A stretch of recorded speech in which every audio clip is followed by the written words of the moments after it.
হ্যাঁ, class 8 second summative ইভ্যালুয়েশনের Ray Martin প্রশ্নবিচিত্রার সমাধান পর্বে আমরা হিস্ট্রিতে আজকের দশম সেট অর্থাৎ সেট 10 সেটা সম্পূর্ণ করব। তোমরা সাথে রয়েছে, সাবস্ক্রাইব করে অবশ্যই। অন্যান্য পর্বগুলো অবশ্যই ডেসক্রিপশন বক্সে পাবে, অথবা কোনো আই বাটনে পেয়ে যাবে, অথবা এন্ড স্ক্রিনে প্লেলিস্ট বা কোনো একটি ভিডিও লিঙ্ক পেয়ে যাবে। চলো আমরা সেট 10টা জেনে নিই। ও হ্যাঁ, আমি তোমাদের সাথে আছি, তোমাদের প্রিয় নির্জন স্যার। তোমরা রয়েছে আমার সেকেন্ড চ্যানেল একাডেমিয়াতে। চাইলে প্রথম চ্যানেল সেখানে ভিজিট করতে পারো, সেখানে আরো ডিটেলস দেওয়া আছে প্রত্যেকটা সাবজেক্টের। ডেসক্রিপশন বক্সে তার লিঙ্ক দিয়ে দিচ্ছি, এবং হোয়াটসঅ্যাপে যে আমাদের চ্যানেল আছে সেখানে তোমরা জয়েন হয়ে যেতে পারো। বিভিন্ন ধরনের সাজেস্টিভ পর্ব, উত্তর সহ সবকিছু ডিটেলস এখানে ধীরে ধীরে আপলোড হতে পারবে। হয়তো ইউটিউবে কোনো একটা ভিডিও এড়িয়ে গেলে দেখতে পারোনি, সেখানেও লিঙ্ক পেয়ে যাবে, সেখান থেকেও তোমরা এক্সাম টাইমে সাহায্য পেতে পারবে অবশ্যই। চলো বাকি অংশ দেখে ফেলি। দেখো, বাংলার ইজারাদারি ব্যবস্থা চালু হয়, চালু করেন কে? Warren Hastings. এটা কিন্তু প্রথম নদিয়ায় শুরু হয়েছিল। এই দেখো, অসমের চা বাগানে শ্রমিকদের অধিকার নিয়ে যে পত্রিকা লেখালেখি করেছিলেন, সঞ্জীবনী পত্রিকা। হিন্দু মেলা প্রতিষ্ঠা করেন নবগোপাল মিত্র।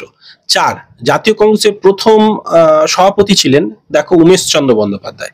মহারাষ্ট্রে শিবাজী উৎসব চালু করেন বাল গঙ্গাধর তিলক। তো চলো এইবার দেখো পরেরটা দেখো, এই যে সুরাট বিচ্ছেদ নিয়ে রবীন্দ্রনাথ ঠাকুর কোন প্রবন্ধ রচনা করেন? দেখো, যজ্ঞ ভঙ্গ এইটা। আর এবার দেখো, দিকু কাদের বলা হতো? এই যে সাঁওতাল এলাকায় বহিরাগত জমিদার ও মহাজনদের দিকু বলা হতো। এবার দেখো 3-এরটা, ভারতের প্রথম ভাইসরয় লর্ড ক্যানিং। আর কত খ্রিস্টাব্দে স্বামী বিবেকানন্দ শিকাগো ধর্ম সম্মেলনে যোগ দিয়েছিলেন? 1893 খ্রিস্টাব্দে। পরের কোশ্চেন্স গুলো একটু চলে আসি। দেখো এখানে দেখো, কলকাতা আত্মসভা প্রতিষ্ঠা করেন রামমোহন রায়, এটা আমরা ঠিকই দিয়েছি। তারপর দেখো 1856 খ্রিস্টাব্দে হিন্দু বিধবা বিবাহ আইন জারি হয়, এটাও ঠিক। নীল বিদ্রোহ হয়েছিল মাদ্রাজে, বাংলায়, এটা ভুল হবে। তো যুগান্তর পত্রিকা হয়ে ওঠে বাংলার বিপ্লবী আন্দোলনের মুখপাত্র, এটা ঠিক। এইবার দেখো আমরা 4-এর দাগে সূর্যাস্ত আইন, এটা তোমাদের একটু দেখাবো, যেটা 55 পাতায় দেওয়া আছে। আমরা এটাকে একটু দেখাবো, এবং অন্যান্য ভিডিও পর্বে জানিয়েছি। দেখো, এই 55 পাতা সূর্যাস্ত আইন, এই টুকরো কথাটা দিতে হবে। এবং তারপরে তোমরা একটু লক্ষ্য করো, দেখে নাও এখানে 2-এরটা সম্পদের বহির্গমন, এটা সাধারণত 71 পাতা তোমাদের আছে। সম্পদের বহির্গমন, এই যে এখান থেকে দেওয়া আছে সম্পদের বহির্গমন। এই যে সম্পদ, প্রথম এই 3টে লাইন দেওয়ার পরে তারপরে এখান থেকে এইটুকু দিতে পারো, প্রথম যেটুকু দেওয়া আছে সম্পদের বহির্গমন। এবং এছাড়াও তোমাদের কিন্তু সম্পদের বহির্গমন আরো একটা 103 পাতা আমি তোমাদের বলেছিলাম অন্য ভিডিও পর্বে, সেটা তোমাদের জানাতাম। 103 পাতায় আরো একটা সম্পদের বহির্গমন এখানে দিতে পারো। এই যে এখান থেকে এটা ওই অর্থনৈতিক জাতীয়তাবাদের ধারণা দিতে গিয়ে এটাই তারা আলোচনা করেছিলেন, সেই জায়গায় আবার রাখা আছে। এখান থেকে শুরু করে এই যে এই পর্যন্ত সম্পদের বহির্গমন আবার দেওয়া আছে, এইটা সুন্দর করে, এটা বরং বেটার আছে। এইবার দেখো সম্পদের বহির্গমন হয়ে গেল।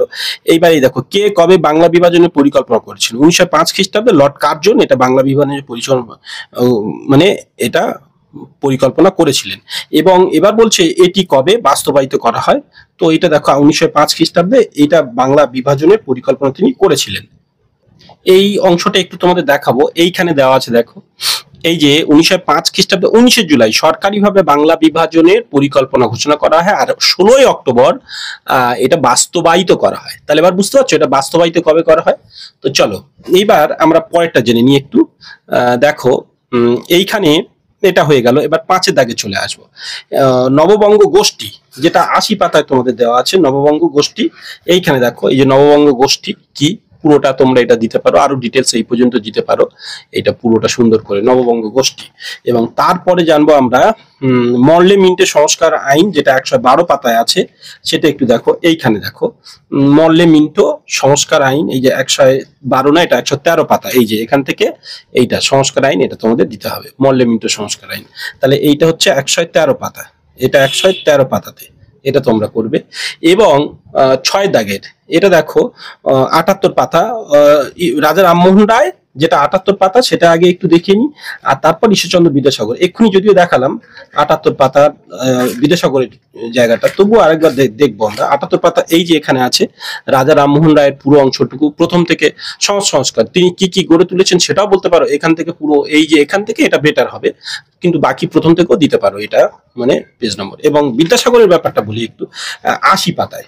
তো বিদ্যাসাগরের ক্ষেত্রে এই যে একটু আগে বললাম না ডিওজিওর ব্যাপারটা তার নিচে আছে, এই যে এখান থেকে শুরু করে সংস্কার আন্দোলন পুরোটা এবং নারী সংস্কার সেটাও দিতে পারো। এই পর্যন্ত সাধারণত সংস্কার আন্দোলন বা নারী শিক্ষার ক্ষেত্রে তিনি কি করেছেন সেটাও দিতে পারবে এইভাবেই।